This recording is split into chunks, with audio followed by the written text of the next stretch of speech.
Hey guys, Tim here. On Friday nights, I don't always have time to run a driver's meeting, so I thought I would make a video of what we would talk in a driver's meeting so everyone has it to reference. I'll try to run more, but I always try to get us started around 6:30 sharp so we don't have to be there all night and we can get the event going. So here is our kind of official driver's meeting video with all the topics I would typically cover if I had a driver's meeting every week. All right, we'll get started with open practice. Track is open before racing starts for everyone to come out and practice. Before you practice, our facility is always clockwise, but that's not always the case if you go somewhere new or if a facility changes directions once a week or whatever. Make sure you understand the flow of traffic before you put your car down. You don't want to be going this way while someone else is practicing that way. That's just bad news bears. So make sure you understand the track rules, track direction before you put a car down. Um, Before you get up on the driver's stand, look at how many drivers are up there. If there's, 6, 7, 8, uh, it's usually just best to wait until someone leaves the driver's stand before you go up so we don't overcrowd the track. If there's already 7 people up there, it's going to get a little congested and you're not going to make very meaningful practice laps anyway. So look at how many drivers there are and don't overcrowd the track or the driver's stand. That being said, if you're up there, please set a timer for 6 minutes. People are waiting to practice, and you don't need to practice for longer than 6 minutes. I've made videos that talk about how long you should practice for, and 6 minutes is about the cap. So, for lots of reasons, you should have a timer set for how long you can practice. I know those AAA cars will go for 20 minutes on one charge. Please don't be up on the driver's stand for 20 minutes in a row. Go up, practice, go back to the pits, make a change, whatever. Don't hog the driver's stand. Um, Second, or not second, but next, if your car is doing weird things and is broken, please remove it from the track. If you're spinning out in that turn every single time you take it, you've got a problem with your car, and you're going to go spin out, someone's going to be behind you and hit you. It's going to break their car, it's going to break your car, everyone's going to be upset. So if your car is not functioning properly, end your practice, take it back to the pits and work on it. Don't practice or race with broken cars. You're going to ruin someone else's time and potentially ruin yours. So don't be out there with broken cars. It's bad etiquette. Um, Slow cars on the straightaway. Open practice is open practice. That means Rocky Mountain Spec can be out there with mod cars. Rocky Mountain Spec, stock, sometimes even 3500 GT. It's your guys' responsibility to take this low line on the straightaway if there's like a mod car coming up behind you, right? Because they're going to be going much faster than you on the straightaway. They're going to want to be up here to make this turn. So you guys stay low on the straight. Let the fast ones go up top so they don't blow you up on the straightaway. Be mindful of who's coming up behind you and take the inside. Let them go. Get out of their way. They don't want to be behind you. You don't want to be in front of them. After your practice session, put your car on the post deck table back in your pits. Go ahead and marshal for a couple minutes so the guys that are practicing can have some good marshals. It's typically pretty good etiquette. You go up, practice for 4 minutes, go down, marshal for 4 minutes, and then you can go back to the pit, work on your car, etc., etc. Racing. So you should be headed up to the track when there's about a minute 45 seconds left in the previous race, and that way we can keep the program moving on time, keep everything going. We don't have to be at track till 2 o'clock in the morning. So Head up to the track when there's about 45 seconds, a minute left in the previous race. If you're in a back-to-back or one of those crazy people in all three classes or something like that, bring up all three of your cars so you don't have to go all the way back to your pits between every single race. You can set them with me, put them on the post deck table, whatever. Bring up all the cars that you need to keep the program moving. We don't worry about this too often at our club races, but if you ever go to a big race, this is a good thing to know. When you enter the driver's stand, you should enter the driver's stand in order of how you seated. So the guy that will start in first place is the first one on the driver's stand. He gets to pick where he wants to stand, second place, third place, so on and so forth. If you're in fourth place and second place asks you to move, you should give up that driver's stand position. We don't really do this at club races, but it is good to know if you ever do a big event.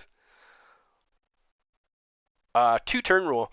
When we start a race, we're lined up here, here, here, and at the sound of the tone, he's going to go. And second place should not be trying to pass until about right here through the second turn. Sometimes we see this guy gets excited, guns it into this first turn, takes out the leader. It happens right in front of this guy. Everyone gets bunched up right here, and it ruins the start of the race for everyone. Don't do that. I talk about it before a lot of our races start. You shouldn't be starting any racing moves or passing, anything like that, to about here. Try to maintain distance with the car in front of you and the car behind you. Don't go too fast. Don't go too slow. Everyone should be kind of nice, single file, good etiquette until about here, and that's when the real racing for position can start. And that'll avoid this pile up in the first turn that ruins everyone's race. So that's called the P2 rule, turn 2 rule. At a big event, they will false start a race for breaking that rule, and if you break that rule twice in a row, you will be forced to the back of the pack. So there's not a lot of benefit to trying to get the whole shot in that first turn. If you're getting lapped, it's etiquette to find a nice corner, go high, let the faster cars go around, and then you can resume your race.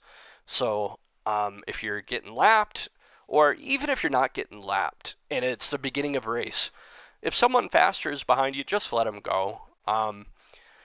After a couple turns, they're going to have to force the issue to get around you, and they might bump you, might tap you, might push you out of the way to get around you and keep their race going.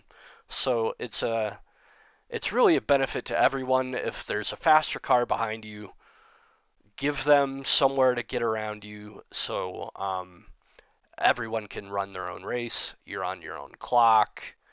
There's no benefit to holding up a faster car. So they'll give you 1 or 2 turns to give them a lane. After that, they're going to start trying to pass you more aggressively, and anything can happen. That being said, if you are racing for position and you hit the car in front of you, they have to get marshaled. You come into the sweeper, you have more corner speed here, you push them, they flip over here, they have to get marshaled. Find a nice place to pull off and let them retake their position, and then the battle for position can resume. If you do take someone out making a pass, it's generally good etiquette to give them their position back. If you bump a lap car out of the way or something like that, you typically don't have to stop for those, but they should be getting out of your way and giving you space to get around, because you're not racing for position. But please be respectful. Don't just punt lap cars because you don't have to stop for them. But when you are battling for position, it is generally considered good etiquette to stop if you bump them out of the way. Slower cars, it's your responsibility to get out of the way of the faster drivers. Next thing, if you're racing and you wreck on the straightaway, it is your responsibility to let the other drivers know. If you plug it right here and you're stuck, get everyone's attention, shout end of straight, go high, go high. That way everyone knows to avoid that area, not hit your stuck car. That can ruin their race, it can ruin your race. Um, as the race director, I try to look for these and call them out when I can. I don't always see them. I might be watching somewhere else on the track. So it's your responsibility to let everyone know that you're stuck on the straightaway and give them directions to avoid you to where we avoid collisions on the straight. All right, up next, marshaling. After your race, grab a corner and marshal for me. That'll keep our event moving on. We won't be here until 2 o'clock in the morning. Need 3 or 4 marshals to start. So put your car down, grab a corner, and marshal for me. If you're in back-to-back races, it is your responsibility to find a volunteer marshal. I've never done this, but I can. If you don't have a volunteer marshal for you, there can be penalties for not marshaling. So please make sure you find volunteer marshals when you have back-to-back races or cannot otherwise marshal for any other reason. When you're grabbing a corner, please watch your section and not the race. You should be watching your little quadrant here, paying as much attention as possible. If you're watching the leaders battle it out over here and someone gets stuck right there, you're going to not see this. The drivers are going to yell at you, which isn't very nice. No one wants to get yelled at. So please pay attention to your corner to where the drivers don't have to yell at you to get your attention. That being said, drivers, it's not the marshal's fault you wrecked. Please don't yell at the marshals. But if you need to get their attention, that's all right. But marshals, pay attention so the drivers don't have to get your attention. Let's see. Watch for flow of traffic.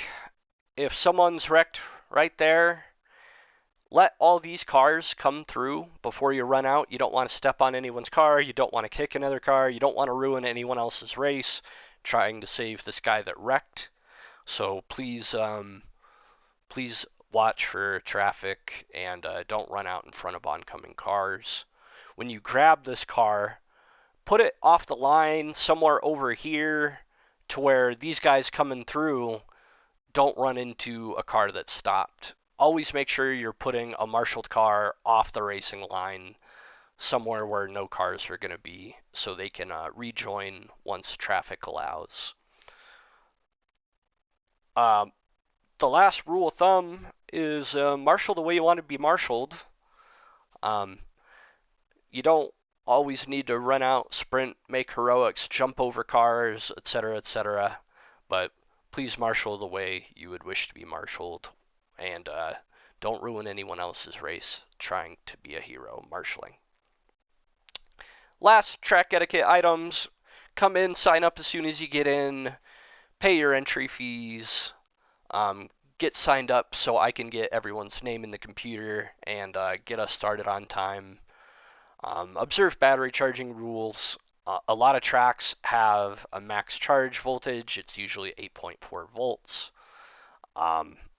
Some tracks do allow for that high voltage charging, but make sure you know the facility rules of batteries.